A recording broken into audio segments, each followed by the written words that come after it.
All right, our next guest is a national NFL reporter for Fansided, and he's the host of the Stacking the Box podcast, Matt Verderame. Matt, welcome to the Odd Couple. What's happening? Hey, thanks for having me, guys. What's going on? Nah, it's great to have you, my man. Let's get up to speed on what's going on for this weekend. What are you hearing around the league from people on Josh Allen and what he did last weekend? I think there's a general belief that he will bounce back. Look, he was a second-team All-Pro last year, played great ball. Buffalo gets to the AFC title game. Really, if you look at the game against Pittsburgh, to me, and I think to a lot of people, it comes down to two throws. He had a couple of deep balls wide open in the first half. One to Emmanuel Sanders, the other to Stephon Diggs. Missed them both. I mean, it would have been walk-in touchdowns in both cases. And I think for Allen, even when he was inconsistent his first couple of years, one thing he could do was launch the football. If he hits even one of those throws, Buffalo probably wins. They go to Miami. Look, the Dolphins have a great secondary. It's going to be a test, but they don't quite have the front that Pittsburgh does. I would think that Brian Daboll, the Bills OC, is going to say, look, let's get the ball out of his hands. Let's get a little bit of confidence, and then let's try to hit some shots. So I think there's a general expectation he does bounce back. And what is a pretty important game for the Bills down at South Beach. What do you make of Dave Gettleman? Is this a Joe Judge problem, or is this a front office problem with the Giants? I think it's an organizational problem. If you look at them right now, they've been awful for years. I mean, they've really been awful since Ben McAdoo showed up and had 1 year they got to the playoffs with him, and then the wheels fell off. Right. And since then, it's been Pat Shurmur, it's been Dave Gettleman, it's been Joe Judge. None of them have won. And I think everybody shares in it. Look, last night was an exhibition in how not to coach. That was a disaster for the Giants. I mean, there was one play that came out, I believe it was about a minute to go in the game. The Giants had come out of a timeout. The Giants have 13 guys on the field. How do you have 13 guys? That can't happen. Can't happen. Stuff like that. It absolutely can't happen. I mean, 13 guys. It wasn't even 12 guys, which is bad enough. So right. You have that situation. Then Gettleman, look, Saquon Barkley's a hell of a player. No one would argue that. But is a running back in today's game where that's the what top Chris five just picks? said. Probably not. Right. Daniel Jones, I don't think you can't make a case right now he was worthy of a top 10 pick. He got outplayed by Taylor Heineke last night. So, look, it's on everybody with the Giants. If they don't turn it around, there's a good chance there's a house cleaning. Let's stay in that division and go to Dallas. All right, everybody's wondering, what does Ezekiel Elliott have left? What's your answer to that? I think right now, if you're the Cowboys, the dirty secret is Tony Pollard's been better than him for the better part of a year and a half at this point. I think if you're the Cowboys, look, you've got to make it work, right? I mean, Jerry paid him $90 million. You're not going to all of a sudden just admit, hey, yeah, Tony Pollard's the better option. That's not going to happen. So you're going to have to ride him. Now, I do think Zeke can still play. I still do believe he's a good running back who's capable of having very good games. I don't think all of a sudden now he's just a hood ornament. But is he worth what they paid him? No. But he wasn't worth what they paid him at the time because no running back is. So if you're Dallas, you're going to need to lean on him, especially right now. Gallup's hurt, Lyle Collins suspended. You know, they're taking on some water. They go to a game here in L.A., which is going to be like a home game for them. And you're playing against the front that Joey Bosa is great. The rest of the front seven for the Chargers, I think you can do something against. They're going to have to rely on him more than they did against Tampa, where they didn't even try to run the ball. They just knew they couldn't. Let me give you my take on what should happen with Urban Meyer real fast here, Verderame. If they are down to the Texans this week, 7-0 first quarter. I think Shad Khan, the most patient guy in the history of the planet, who's let Doug Marrone sit there for years, he should literally come down from on high for how much he's embarrassed that team and say, you're out of here. Middle of the game. Like, just have one of the security personnel just take him off the field for how he's embarrassed that franchise. By the way, they're 100% losing. They're 100% losing to Houston. Because you know this as well as I do. There are plenty of teams that, those are bad teams. They're not that talented, whatever, right? They're injured, a million things. When a team flat out hates their coach and quits on him, it's over. Like, it's every once in a while you see it. I remember the most stark version that I can remember. 2013 Washington. They were brutal. They had the year prior where they went to the playoffs and RG3 got hurt because Shanahan just left them in the game. And they were bad in 2013. I remember Kansas City went there for a game in December. The weather was crappy. And the Chiefs just ran all over them. And I mean, it was a game where, like, Washington didn't even try to tackle. Like, it was so embarrassing how little effort they gave, and then Shanahan got fired like right afterward. It was so bad. My question was, is this the worst disaster in the NFL's history with a coach? And I got to tell you, it's in the ballpark. Like, and I don't say that lightly. You know me. I love history. I don't do the whole blanket statement. Like, it really is in the ballpark, man. Like, I don't know if it is. You'd really have to sit there and go through it. There are plenty of guys who have been one and done and all that sort of thing. But man, I'll tell you, it's not even the record. It's everything that's gone on around it. You know, him with that woman in the bar in Ohio after he didn't fly back with the team. It's hiring a strength and conditioning coach you worked with in college who a day later resigns in disgrace. It's all the OTA fines he racked up. It's the cluelessness. I mean, yesterday, my God, he gets asked in a press conference, how about this rookie? Is he going to see more time? Oh, well, he's seeing more time now. The guy played 0 snaps. Like, it's benching James Robinson, Rockford's finest, by the way. All right. And then having no explanation for why it's happening. I have never in my life, seen a coach who's just more of a clown show. Like, Bobby Petrino was a mess. Okay, you want to date back to like Lou Holtz, he was a mess.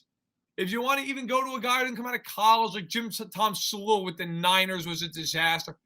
But this is so embarrassing on a multitude of levels. In my life, in my 33 years on this earth, he is the most embarrassing hire I have ever seen on the NFL level. Betting on postseason right now, New England / Buffalo. Look, I get it. I've kind of faded New England throughout the year. And by the way, I give them full credit. Like, at this point, look, you're on a 7-game win streak. You're doing something right. And they've played really, really well. They are very efficient. They play really good defense. Obviously, incredibly coached. I still think the Bills are the better team. Like, that game last night, you can't. And by the way, I'd be saying the same sentence that I'm about to say if the Bills had won. You cannot walk away from that game and make any crazy declarative statements. Like, that game basically neutered Buffalo's ability to throw the football. Like, you can't. And by the way, Buffalo, if they don't beat themselves in a lot of ways in that game, probably still win. Now, the flip side of that is N'Keal Harry has that muff that leads to their only touchdown. So you want to say that's fair, that's fine. Pats deserve to win.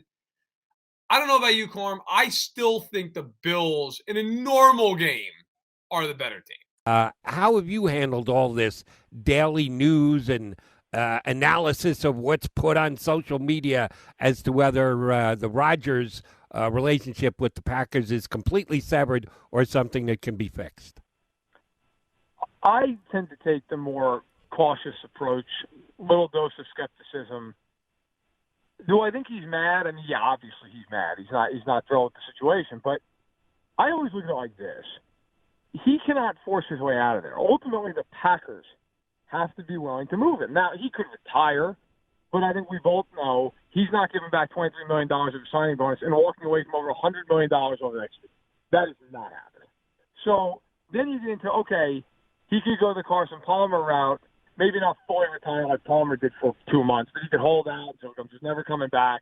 Okay, you're still forfeiting $2 million a week based off his salary. I just do not believe he would do that. I think he's not going to show up at OTAs, I'm sure, mini camp, maybe even doesn't show up at the beginning of training camp. But if I'm Green Bay, I'm saying, look, this is a Super Bowl team. We're the third best odds in Vegas.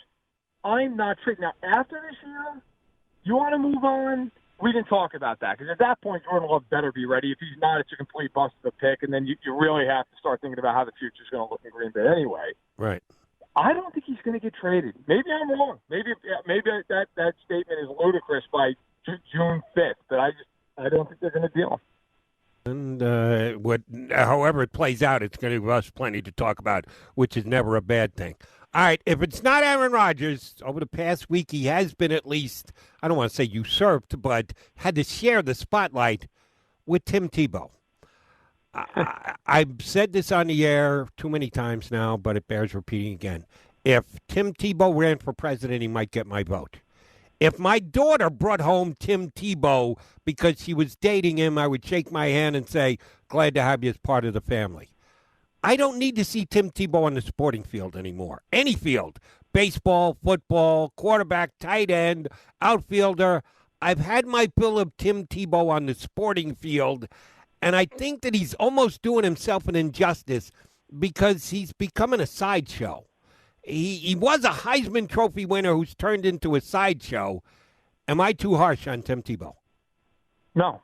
And I have talked with Tim Tebow before, many years ago at this point, but one of the nicest people I've ever interviewed. I mean, just a class act of a human being. What you see on TV, at least in my estimation, is what you get. That said, he was a terrible NFL player. A terrible NFL player as quarterback. I mean, look, I think part of it was he never should have been drafted in the first round. That was a ridiculous pick the second Denver made it. It set him up to be the savior. That never was going to work. He flamed out. Fine. A lot of guys flame out. A lot of Heisman Trophy winners flame out in the NFL. But now to go back, after not playing in the NFL for 9 years, and you're going to go play as a tight end, look, let's be real. If Urban Meyer wasn't the head coach of that team and didn't have the background, the relationship with Tebow that he does, there is no way Tim Tebow would be getting a look on a 90-man roster. And frankly, I think it's a miscalculation by Meyer. He was going to tick off a lot of people in that locker room who are going to say, hey, look, we're trying to win. And you're wasting a roster spot, at least on the 90-man, potentially on the 53-man with this guy because you won 2 championships with him in Florida 15 years ago. Nobody in this room cares that you won 2 championships with him in Florida. If we got to win now, man, I think it's going to really tick off a lot of the veterans in that room. Look, he doesn't deserve a roster spot. That's not, again, I'm not trying to be hypercritical of him, but there's no reason he should be a tight end in the league. He's never been a tight end anywhere.